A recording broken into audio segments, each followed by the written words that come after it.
Hai semuanya, selamat datang tutorial geografi saya course ke-6 yang berjudul Hidrosfer dan Dampaknya Terhadap Kehidupan.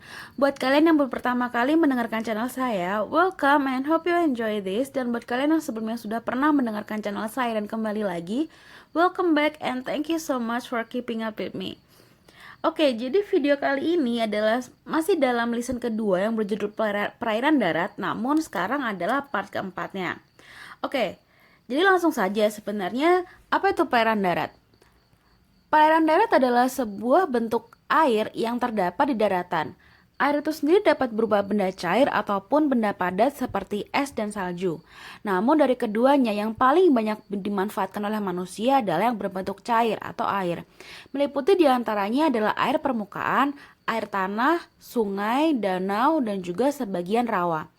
Air di daratan sebagian besar berasal dari curah hujan. Air hujan ini sebagian meresap ke dalam tanah dan sebagian lagi mengalir dari sungai menuju ke laut. Ada juga yang mengalir ke danau ataupun rawa-rawa. Sebagian kecil lainnya akan langsung menguap, baik secara langsung maupun melalui tumbuhan atau hewan.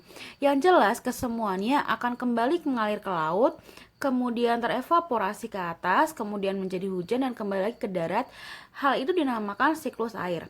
Jika kalian ingin mengetahui lebih lanjut mengenai siklus air, kalian bisa lihat ke lesson pertama. Di sana saya menjelaskan banyak hal mengenai siklus air. Oke, langsung saja. Untuk perairan darat itu dapat dibagi ke dalam beberapa klasifikasi, yaitu air tanah, sungai, danau, dan rawa. Untuk part keempat ini yang akan saya bahas adalah danau. Oke, jadi danau itu apa? Danau adalah cekungan besar di permukaan bumi yang digenangi oleh air, bisa tawar ataupun asin, yang seluruh cekungannya tersebut dikelilingi oleh daratan. Kebanyakan danau adalah air tawar dan juga banyak berada di belahan bumi utara pada ketinggian yang lebih atas. Meski danau adalah berupa perairan, namun karena letaknya ada di daratan, maka danau merupakan bagian dari daratan. Keberadaan danau bukan tanpa alasan. Memang sebagian danau yang kita jumpai adalah danau yang keberadaannya sudah dari zaman dahulu kala. Kita pun tidak tahu pasti kapan danau tersebut terbentuk. Lebih jauh lagi, bahkan terjadinya danau ini di Indonesia sering dihubungkan dengan cerita rakyat yang kadang-kadang tidak masuk akal manusia. Lalu, apakah keberadaan danau ini bisa dijelaskan secara ilmiah?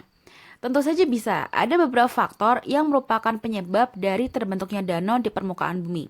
Faktor-faktor yang menyebabkan terbentuknya danau ini bisa dibagi menjadi dua, yaitu akibat faktor buatan manusia dan juga faktor alam. Contohnya akibat faktor alam adalah adanya letusan gunung berapi. Salah satu faktor yang menjadi penyebab adanya danau adalah aktivitas dari vulkanisme, khususnya letusan gunung berapi. Gunung berapi yang meletus terkadang akan menyisakan bekas yang berupa suatu cekungan besar. Nah, cekungan besar inilah yang nantinya akan menjadi cikal bakal terbentuknya danau. Cekungan yang terisi air akan menjadi sebuah danau.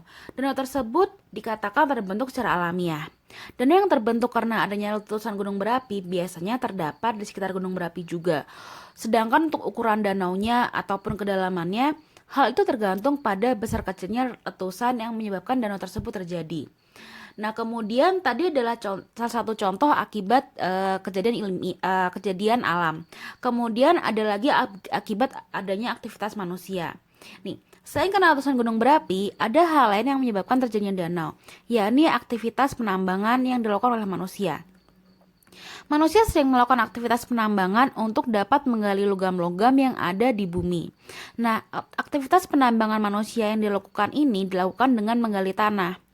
Apabila penambangan yang dilakukan secara besar-besaran dan dalam waktu yang cukup lama, maka yang terjadi adalah akan adanya cekungan yang ada di permukaan bumi. Cekungan yang dibuat di permukaan bumi ini apabila terisi oleh air, maka akan menjadi sebuah danau. Air yang mengisi cekungan ini bisa didapatkan dari air hujan maupun sumber air lain yang ada dalam bumi.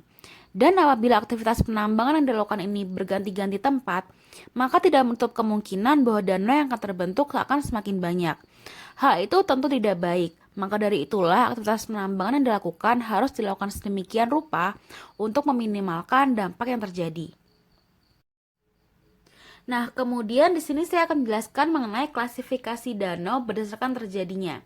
Klasifikasi danau berdasarkan terjadinya dapat dibagi ke dalam 6 tipe, yaitu danau tektonik, danau vulkanik, danau tektonik vulkanik, danau kars, danau glasial, dan yang terakhir adalah danau buatan.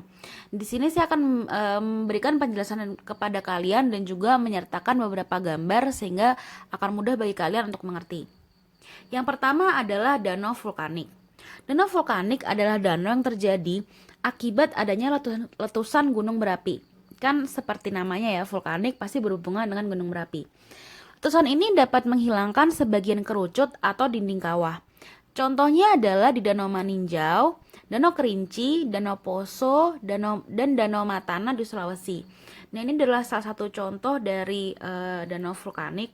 Jadi dulunya ini adalah suatu gunung, kemudian karena letusan yang terjadi mengakibatkan adanya cekungan. Saat cekungan terisi air, maka jadilah dia danau vulkanik, seperti itu.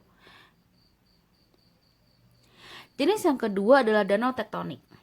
Danau tektonik adalah danau yang terjadi akibat suatu tempat mengalami penurunan atau pemerosotan. Akibatnya tanah yang merosot diisi oleh air hujan dan kemudian airnya akan teresap, sehingga terjadilah sebuah danau. Contohnya adalah Danau Singkarak dan juga Danau Tauti. Nah, jadi bisa dianggap bahwa dulu ini tidak terdapat cekungan seperti itu, cuman karena ada suatu subsidence menyebabkan tanah bagian di tengah ini tersubsidence atau terjadi penurunan, sehingga pada saat air masuk ke dalam tanah yang mengalami penurunan ini terbentuklah danau. Jenis yang ketiga adalah danau tektonik vulkanik. Dari namanya pasti danau ini terbentuk karena gabungan, yaitu danau yang terjadi karena gabungan antara letusan gunung berapi dan juga akibat tanah yang turun, atau dalam hal ini tanah turunnya adalah akibat longsor yang kemudian pada akhirnya akan membuat cekungan, dan saat cekungan tergenang air, saat itulah terjadinya danau. Contohnya adalah Danau Toba yang terkenal itu, kemudian ada Danau Batur di Bali, dan Danau Ranau di Sumatera Selatan. Intinya sebenarnya untuk danau tektonik vulkanik ini, perbedaan dengan danau vulkanik adalah karena danau ini tidak diakibatkan karena bagian kawah yang hilang, melainkan karena ada subsidence, penurunan tanah akibat adanya letusan gunung berapi. Kemudian jenis yang keempat adalah danau kars. Danau kars adalah danau yang di daerah khusus berbatuan kapur akibat proses pelarutan batuan kapur oleh air hujan. Ukurannya tidak besar, namun danau tersebut disebut lokva. Contohnya adalah Lokva Bendo Gede di Kecamatan Ponjong di daerah Gunung Kidul. Untuk perlu kalian ketahui saja kenapa batuan kapur ini bisa menjadikan adanya danau. Karena batuan kapur ini cenderung sangat sensitif terhadap air hujan. Jadi jika kalian mengetahui bahwa daerah di sekitar kalian itu adalah daerah tanah yang kapur, maka akan ada banyak sekali gua-gua di sana yang dapat ditemukan karena akibat reaksi kimia dengan air hujan. Selanjutnya yang jenis kelima adalah danau glasial, yaitu danau yang terjadi akibat erosi glasial pada zaman pencairan es. Ini terjadi di daerah yang pernah ditimbun es dalam waktu yang cukup lama, seperti di Kanada Utara, Uni Soviet Utara, dan juga Eropa Utara. Salah satu contoh danau yang terkenalnya adalah The Great Lake di Amerika Utara. Nah, yang terakhir adalah danau buatan. Ini jelas dari namanya adalah danau hasil buatan manusia atau biasa kita sebut bendungan atau dalam bahasa Inggrisnya dam. Contohnya adalah Waduk Jatiluhur, Waduk Saguling, Waduk Cirata, dan lain-lain.